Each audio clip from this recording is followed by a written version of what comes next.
Hi, this is Val, and today I'm going to talk about my first month karting at Boomers.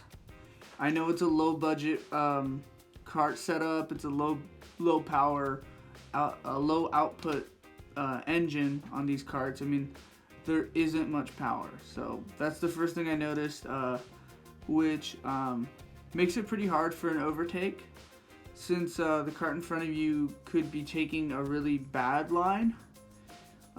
Essentially, like a kart in front of you could have a driver that has very low experience and could be going zigzagging, like a zigzagging formation. And even if you're taking the perfect line behind them, and they're zigzagging and you're moving efficiently, the kart has so little power. It's really hard to get up on the side and to get out in front, or even drive efficiently and overtake the driver in front of you.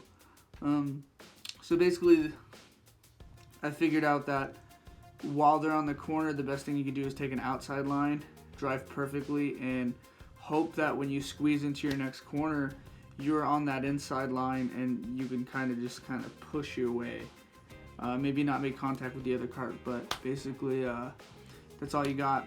Second thing I noticed is the lines. The lines really fluctuate at Boomers, which is great because you get a lot of solo wheel time. You can get out there and maybe race with like 2 other people, 3 other people, including whoever your party is that you're bringing. The third big thing that happened is I witnessed my first huge crash. I don't know what happened, but there was a huge collision between multiple carts.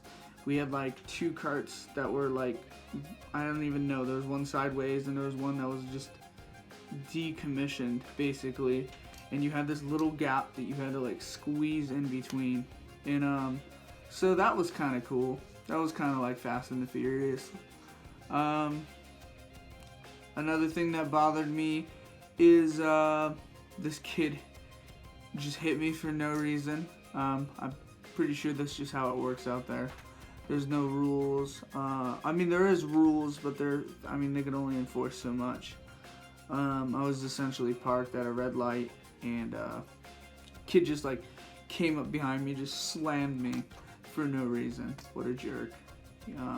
I brought my friend Fadi, and he's never karted, and I got him to get a year pass as well. And what we did is we actually took control of the track, and I thought that was really fun. I mean, we were able to talk to each other, because it's like you could get right up next to each other and like yell at each other and kind of talk some smack, and that was pretty fun. The last thing I learned this month from karting there is coming there and just going there and releasing stress. It's really fun to kind of show up when there's nobody else there, and to do a few races by yourself and kind of get that out of your system, get some of that adrenaline going. I'll try to kind of get close to a wall, and usually I'll take that wall and I'll try to fire out of it and then come right onto an apex and try to glue those outside tires to that wall and just kind of run the car up against the wall, and just try to challenge myself to drive as efficiently as possible. The solo runs are kind of fun, and it's pretty cool, and you really can't go bad for the $3 a month I paid. I mean, the equivalent of $3 a month essentially. But anyways, it's been a good start for 2020, and plan on doing this whenever I get bored.